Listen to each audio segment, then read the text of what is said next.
بسم اللہ الرحمن الرحیم۔ السلام علیکم، میں ہوں علی اصغر اور آپ دیکھ رہے ہیں میرا یوٹیوب چینل۔ کیا عمران خان صاحب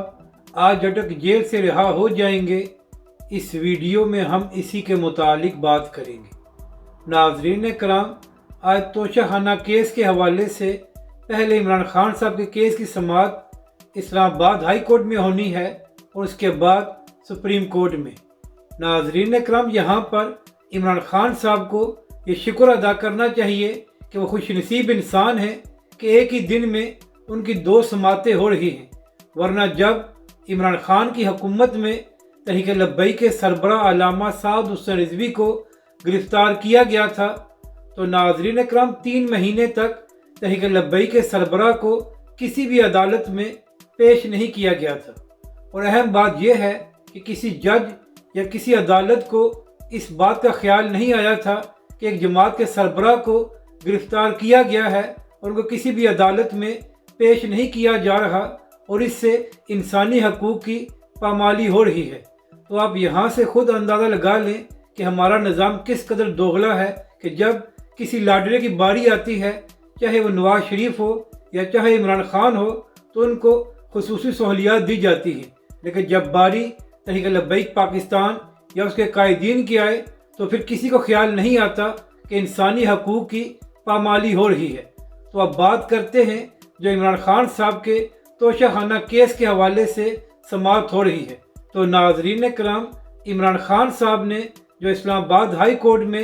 درخواست دی ہوئی ہے کہ ان کے توشہ خانہ کیس کی سزا کو معطل کیا جائے، تو آج اس کے حوالے سے سماعت ہونے جا رہی ہے۔ جبکہ دوسری جانب کل سپریم کورٹ میں سماعت کے دوران چیف جسٹس صاحب نے کہا کہ بادی نظر میں ایسا لگتا ہے کہ توشہ خانہ کیس کا جو فیصلہ ہے اس میں غلطیاں ہیں، یعنی کہ ناظرین کرام، چیف جسٹس صاحب نے اپنا مائنڈ پہلے ظاہر کر دیا ہے کہ ان کے مطابق بادی نظر میں توشہ خانہ کیس کے فیصلے میں غلطیاں سامنے آئی ہیں۔ تو اس کے بعد بڑے بڑے تجزیہ کار اور صحافی یہ کہہ رہے ہیں کہ جب چیف جسٹس صاحب کے ایسے ریمارک سامنے آ گئے ہیں تو اس کے بعد اسلام آباد ہائی کورٹ اس کے برعکس کس طرح فیصلہ دے سکتا ہے۔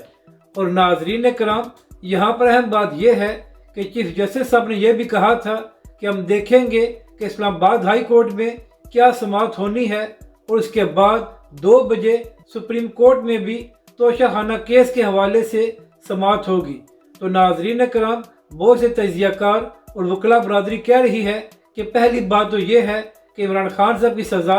اسلام آباد ہائی کورٹ سے ہی معطل ہو جائے گی، اور اگر عمران خان صاحب کو اسلام آباد ہائی کورٹ سے ریلیف نہ ملا تو پھر ہو سکتا ہے کہ عمران خان صاحب کو سپریم کورٹ سے کوئی ریلیف مل جائے۔ تو ناظرین کرام، آج کا دن پی ٹی آئی اور عمران خان کے لیے بڑا اہم ہے اور توشہ خانہ کیس کے حوالے سے کوئی اہم فیصلہ آ سکتا ہے۔